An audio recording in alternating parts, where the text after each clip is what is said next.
कोई ऐसा मुसल्ला नहीं होगा जिस मुसल्ले पे सूरतुल फातिहा की तिलावत नहीं की जाती होगी। कोई ऐसा दिल नहीं है जिस दिल में कुरान पाक की मोहब्बत नहीं होगी।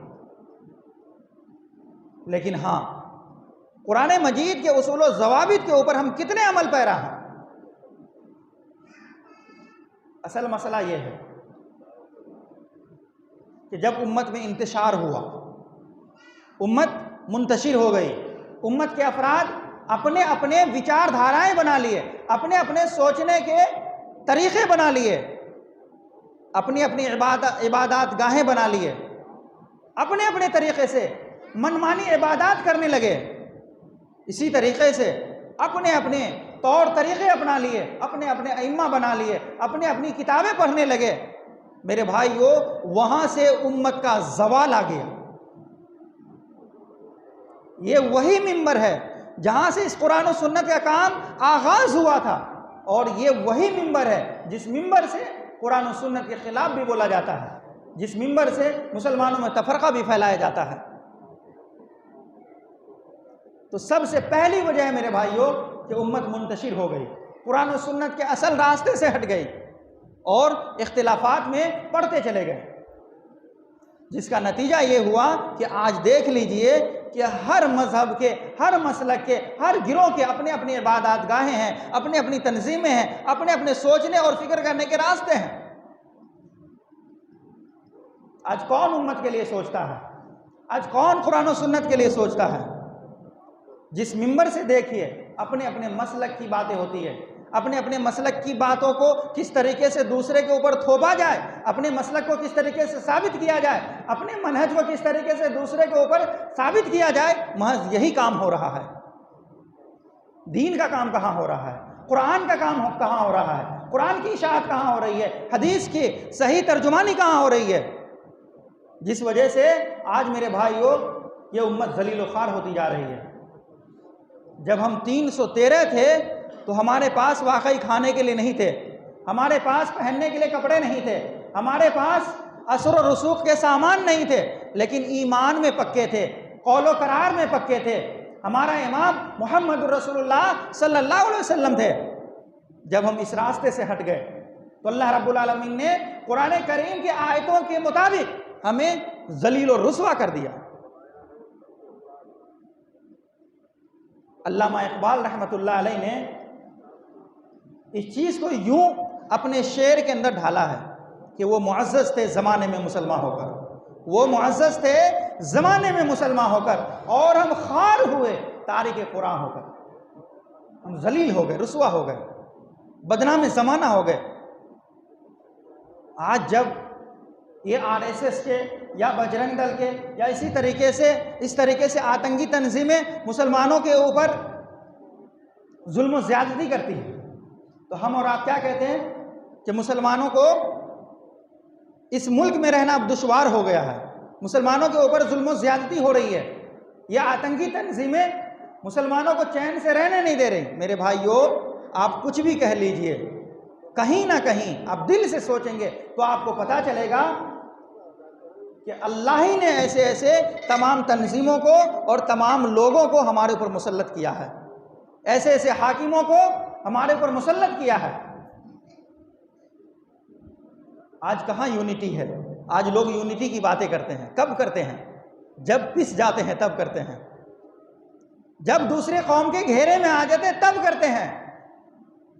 कभी इसलिए नहीं करते कि अल्लाह ने कुरान में फरमाया है, इसलिए नहीं करते कि मोहम्मद रसूलुल्लाह सल्लल्लाहु अलैहि वसल्लम की पूरी ज़िंदगी महज मुसलमानों को एकताई और एकजुटता करने के लिए और मुत्तहिद करने के लिए आपकी ज़िंदगी सर्फ हुई है।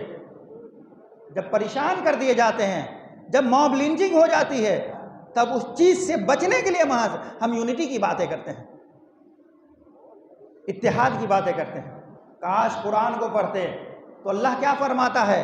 अल्लाह ने फरमाया, उठाइए पारा नंबर 4 सूरह नंबर 3 सूरतुल आल इमरान आयत नंबर 103 पढ़ी। अल्लाह ने फरमाया, वअतसिमू बिहब्लिल्लाहि जमीआ, वअतसिमू बिहब्लिल्लाह, अल्लाह की रस्सी को मजबूती से थाम लो, यानी ऐसे थामो कि छूटने ना पाए। लेकिन हमने क्या थामा है? गौर कीजिए, दूसरों को छोड़ें, अपने ऊपर लीजिए, अपने गिरेबान में झांकिए, तो आपको पता चलेगा। मैं भी पूछना चाहता हूं कितने लोग ऐसे हैं कि जो सूरतुल कहफ पढ़ के आए हैं। सूरतुल कहफ की फजीलत बहुत है ना। आज कितने लोग हैं जो पढ़े होंगे? अगर गिनना शुरू कर दें, खड़े करना शुरू कर दें, पूछना शुरू कर दें, इल्ला माशाअल्लाह कोई एक निकल जाए, कोई दो निकल जाए। लेकिन इतने बड़े मजमे में किसी शख्स को ये तौफीक नहीं मिली कि आज जुमा का दिन है तो अल्लाह ने कुरान में क्या कहा है। कौन से अमाल करेंगे जिस अमाल की फजीलत से हम अल्लाह के यहाँ सुरखुरू होंगे, अल्लाह के यहाँ मकाम पाएंगे? नहीं। अगर मैं अभी यहाँ से फितने फसाद की बातें करूँ, मसल की बातें करूँ, तो सबका दिल चौड़ा हो जाएगा, सब खुश हो जाएंगे कि वाह इसके खिलाफ बोल दिया, उसके खिलाफ बोल दिया। मेरे भाइयों, आज अब खिलाफ वर्जी करने का दिन नहीं रहा, खिलाफ वर्जी करने का माहौल नहीं रहा। आप क्या कर रहे हैं, बस ये सोचने और समझने की बात है। अल्लाह के नबी सल्लल्लाहु अलैहि वसल्लम ने फरमाया, क़यामत उस वक्त तक नहीं आएगी जब तक के लोग जो है सरेआम गुनाहों में मुलविस ना हो जाए। आज देखिए, क्या हम गुनाह नहीं करते? अगर आपने अल्लाह का नाम नहीं लिया है, अल्लाह के जिक्र अज़कार नहीं किए हैं, तो बिल यकीन आपने गुनाह किया है। तो आज उम्मत को इत्तेहाद पे लाने के लिए, इत्तेहाद का रास्ता बताने के लिए, मेरे भाइयों, सबसे बड़ी जो रुकावट है वो रुकावट है मसलकी बयानात, गलत तर्जुमानी। अगर हमें और आपको फलाह व बहबूदी पानी है, हमें और आपको अल्लाह के यहाँ मकाम पाना है, हमें और आपको मैदान महशर में मोहम्मद रसूलुल्लाह सल्लल्लाहु अलैहि वसल्लम की शिफात पानी है, तो अल्लाह की कसम कह रहा हूँ कि अब यहाँ से जुमा पढ़ने के बाद आप जाइए, आपके हाथ में अल्लाह का कलाम होना चाहिए, मोहम्मद रसूलुल्लाह का फरमान होना चाहिए, और आपके सिफात मोहम्मद रसूलुल्लाह सल्लल्लाहु अलैहि वसल्लम जैसे होने चाहिए। हर गली में जाइए, हर मोहल्ले में जाइए, हर घर में जाइए, कुरान की दावत को लेकर के, हदीस की दावत को लेकर के, अल्लाह के नबी सल्लल्लाहु अलैहि वसल्लम के असहाब की जिंदगी के तमाम नजरिए को लेकर के। तब देखिए कि मुआशरे में आपकी इज्जत अल्लाह कैसे बढ़ाता है, आपका दबदबा अल्लाह कैसे कायम करता है, अल्लाह के आप कैसे महबूब बन जाते हैं, अल्लाह की रहमतें आपके घरों को कैसे ढांप लेती है, आपके तिजारत और मामलात में कितनी बरकतें पैदा होती है।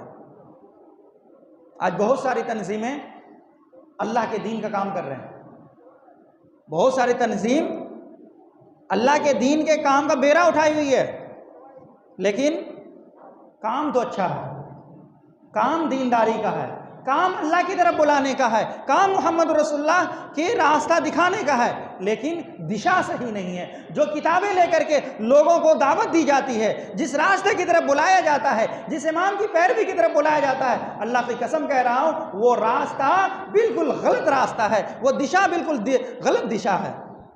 लेकिन हमारे पास महज ये जुमले कहने के रह गए हैं, ये तंज कसने के लिए रह गए हैं, और हम और आप क्या कहते हैं कि ये फला है, ये फला है, ये गलत है, ये सही है, उसको ऐसा करना चाहिए। मेरे भाइयों, आपने क्या किया है? आपने अल्लाह की किताब को लेकर के कितनी फिक्रमंदी दिखाई है, तो गौर कीजिए मेरे भाइयों। तो सबसे पहली वजह मेरे भाइयों जिसकी वजह से ये उम्मत जलील और ख़ार है, वो है आपसी इंतशारात। जब तक हम आपसी इंतशारात का खात्मा नहीं करेंगे, देवबंदी बरेलवी अहले हदीसियत का झगड़ा ख़त्म नहीं करेंगे, शिया सुन्नी का झगड़ा ख़त्म नहीं करेंगे, अल्लाह की कसम खा करके कह रहा हूँ, ये तो सुपर ममालिक है, रूस और चाइना, या इसी तरीके से फ्रांस, जर्मनी, या इसी तरीके से अमेरिका। आपको मैं बताऊं कि ज़्यादा दूर जाने की ज़रूरत नहीं है, बल्कि मुल्क जो अपने बगल में नेपाल है, सबसे गरीब मुल्क है, भूटान है, सबसे गरीब मुल्क है। अगर कुरान और सुन्नत का काम छोड़ देंगे तो ये कौमें भी, ये ममालिक भी हमें तबाह और बर्बाद करने के लिए काफ़ी है।